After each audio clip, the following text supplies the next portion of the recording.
Hello students, welcome to easy math for JEE. I am Ujjwal Kaushik, your friend. जो भी students IIT JEE की preparation कर रहे हैं उनके लिए हमारा चैनल बहुत यूजफुल है। आज एक क्वेश्चन, एक फंक्शन गिवन है interval 3 5 to real number, we are twice differentiable function such that f of x is equal to this expression. If f dash of 4 is equal to this, then what is alpha plus beta? तो यानी कि हमें basically derivative find करना है f dash x का। देखो यहाँ पे सबसे पहले मैं आपको लेबनीज रूल बताऊंगा। देखो लेबनीज रूल क्या होता है? लेबनीज रूल होता है, मैं यहाँ पे लिख देता हूँ क्योंकि उसी की हम हेल्प लेंगे। और मुझे पता कैसे लगा लेबनीज रूल की हेल्प लेंगे, क्योंकि अभी मैं वही बताऊंगा आपको। देखो, अगर मुझे इंटीग्रेशन गिवन हो जिसकी लिमिट हो इन टर्म्स ऑफ एक्स और अंदर फंक्शन गिवन हो टी, ठीक है, और मुझे इस इंटीग्रल का डिफरेंशिएशन करना हो विद रिस्पेक्ट टू एक्स, तो इसको हम लेबनीज रूल से करते हैं। कैसे करते हैं? एफ ऑफ टी, अब टी की जगह पे अपर लिमिट रख देंगे b of x into derivative of upper limit minus f of, अब टी की जगह लोअर लिमिट रख देंगे into derivative of lower limit. ठीक है, ये होता है लेबनीज रूल। इसको हम कब यूज करते हैं? जब हमें इंटीग्रेट करना हो, इंटीग्रेशन का डिफरेंशिएशन करना हो। ठीक है, अब देखो मुझे पता कैसे लगा? अगर मैं यहाँ पे ध्यान दूं तो देखो यहाँ पे जो लिमिट गिवन है वो कुछ x की लिमिट गिवन है, कांस्टेंट है, इवन x की पावर 0 कर लीजिए, और अंदर जो फंक्शन गिवन है वो कुछ ऑफ t की फॉर्म में गिवन है और यहाँ dt गिवन है। तो मतलब कहीं ना कहीं लेबनीज रूल तो इस क्वेश्चन में हिट होना था। ठीक है, चलो अब चलते हैं अपने क्वेश्चन की तरफ। क्वेश्चन को थोड़ा सिंप्लीफाई करने की कोशिश करते हैं। e की पावर x को इधर ले जाते हैं तो ये जाएगा e की power x capital of f x is equal to 3 3t square plus 2t plus 4 f dash of t, और ये हो गया dt। अब क्या करते हैं? डिफरेंशिएट कर देते हैं both side with respect to x।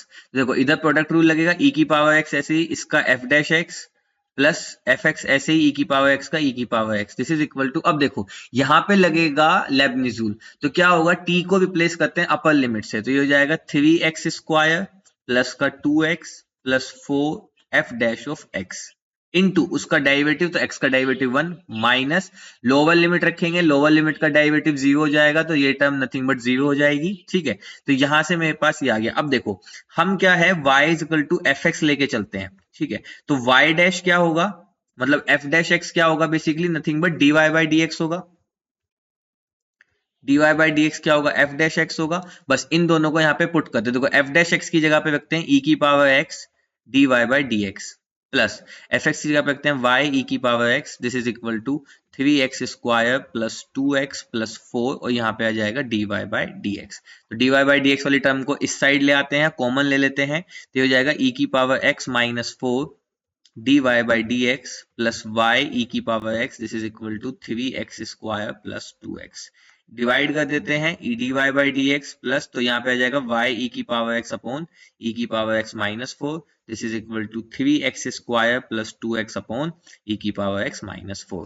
अगर मैं इसका कंपैरिजन करता हूं dy by d x plus p y is equal to q से, जहां पे पी और क्यू क्या होते हैं? फंक्शन ऑफ x ओनली या फिर कांस्टेंट। तो ये मेरी लीनियर फॉर्म बन गई। लीनियर फॉर्म को कैसे सोल्व करते हैं? सबसे पहले इंटीग्रेटिंग फैक्टर फाइंड करते हैं। तो इंटीग्रेटिंग फैक्टर क्या होता है? e की पावर p dx, तो e की पावर इंटीग्रेशन p, अब p की कंपैरिजन करेंगे तो क्या आएगा? e की पावर x अपॉन e की पावर x माइनस 4 dx। ठीक है, बहुत सिंपल है। e की पावर x माइनस 4 को t मान लीजिए।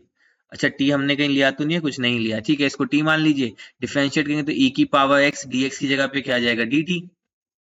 तो e की पावर इसके dt अपॉन t, तो ये क्या हो जाएगा? नथिंग बट e की पावर log t।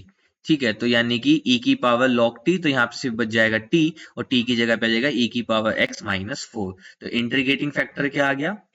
e की पावर x माइनस 4। ठीक है, अब देखो, अच्छा ये अगर आपको स्टेप नहीं समझ आया हो कि मैंने यहाँ पे t कैसे लिख दिया, तो यहाँ पे हमने एक प्रॉपर्टी यूज की है। प्रॉपर्टी किसकी यूज की है? लॉगरिथम की, कि a की power log b with base a हो तो this is nothing but b। अब आप a को e से रिप्लेस कीजिए, आपको यही चीज मिल जाएगी, b की वैल्यू t मिल जाएगी। ठीक है, अब इंटीग्रेटिंग फैक्टर ये आ गया। अब हमें क्या फाइंड करना है? सोल्यूशन फाइंड करना है। तो चलिए सोल्यूशन फाइंड करते हैं। सॉल्यूशन क्या होता है इसका? y into integrating factor is equal to q into integrating factor dx plus में कांस्टेंट c, तो y इंटू e की power x minus 4 is equal to q। Comparison करेंगे तो एंटायर टर्म q आ जाएगी। अब देखो q की टर्म में क्या है? e की पावर x माइनस 4, चलो मैं लिख ही देता हूं एक बार, 3x square plus 2x upon e की पावर x माइनस 4, ये तो है मेरा q, इंटू इंटीग्रेटिंग फैक्टर क्या है? e की power x minus 4। dx plus C. अब देखो इससे ये कैंसिल आउट हो गया तो मेरे पास क्या बचा, सिर्फ और सिर्फ 3x² प्लस 2x। तो ये हो गया y इंटू ई की power x minus 4 is equal to, अब देखो ये जाएगा x की क्यूब अपॉन 3, एक 3 ऑलरेडी प्रेजेंट है तो x की क्यूब प्लस यहाँ से बच जाएगा x² प्लस में कांस्टेंट c। ठीक है, तो ये आ गया बेसिकली दिस। अब देखो इनिशियल कंडीशन कुछ गिवन होगी। इनिशियल कंडीशन क्या गिवन है मेरे पास यहाँ पे, अच्छा हाँ देखो, अब देखो इस क्वेश्चन में कितना इंपॉर्टेंट था कि इनिशियल कंडीशन कैसे फाइंड करें। तो इनिशियल कंडीशन बहुत सिंपल है, बस आपको थोड़ा सा यहाँ पे दिमाग लगाना है। देखो जैसे ही आपने एफ एक्स को क्या लिया है, वाई लिया है, तो ये वाई इज इक्वल टू, मैं इसको कलर बदल के लिखता हूँ, ठीक है। तो आपने y is equal to this expression हो जाएगा, ठीक है। जैसे ही आप एक्स की वैल्यू 3 लेंगे at x is equal to 3, तो ये जो इंटीग्रेशन है ये कहां चला जाएगा, 3 से 3 पे चला जाएगा। और हम जानते हैं डेफिनेट इंटीग्रेशन में अगर अपर लिमिट लोअर लिमिट 0 हो तो इंटीग्रेशन क्या हो जाता है, 0। तो ये पूरा इंटीग्रेशन 0, तो ये वाला पार्ट मिलके भी 0। तो यानी कि यहाँ पे क्या हो गया, y is equal to 0 at x is equal to 3। ये थी इसकी इनिशियल कंडीशन जो हमें थोड़ा सा दिमाग लगा के पता करनी थी। तो चलो अब इस इनिशियल कंडीशन को यूज कर लेते हैं। y की वैल्यू 0, तो 0 इज इक्वल टू x की वैल्यू 3, तो 3 या 9 या 27 प्लस 9 प्लस सी, तो सी की वैल्यू आ गई माइनस का 36। ठीक है, सी की वैल्यू यहाँ पे सब्स्टिट्यूट कर देते हैं, तो ये क्या आ गया, y इंटू ई की power x minus 4 is equal to x की क्यूब प्लस x² माइनस का 36। ठीक है, तो y इज इक्वल टू क्या आ गया, x की क्यूब माइनस प्लस का x² माइनस 36 अपॉन ई की पावर x माइनस 4। y हमने किसको माना था, कैपिटल एफ एक्स को, तो एफ एक्स कितना आ गया, x की cube plus x² minus 36 upon e की पावर x माइनस 4। अब देखो मुझे फाइंड क्या करना है अपने क्वेश्चन में, मैं देखूं तो मुझे फाइंड करना है एफ डैश ऑफ 4। तो देखो एफ डैश ऑफ 4 फाइंड करते हैं।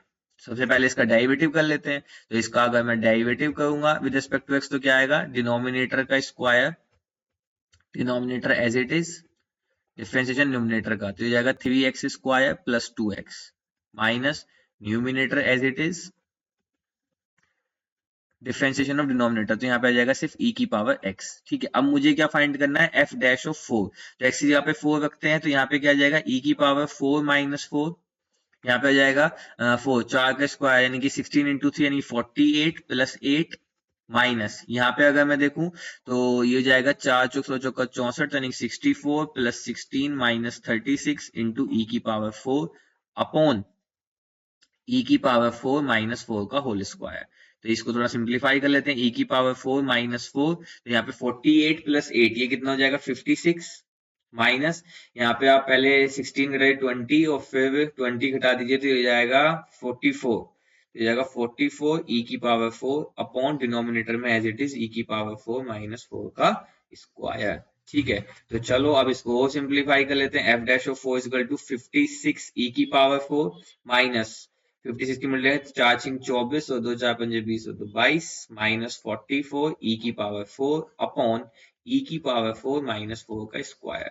तो एफ डैश ऑफ 4 क्या आ गया, अब देखो 56 ई की पावर 4 और 44 ई की पावर 4, तो यहां से मेरे पास कितना बच जाएगा, 12 ई की पावर 4 माइनस 224 अपॉन, यहां से आ गया ई की पावर 4 माइनस 4 का स्क्वायर। ठीक है, ऐसा ही कुछ एक्सप्रेशन मुझे वहां पे गिवन था, तो यहां से मैं याद कर लेता हूँ 12 ई की पावर 4 माइनस 224।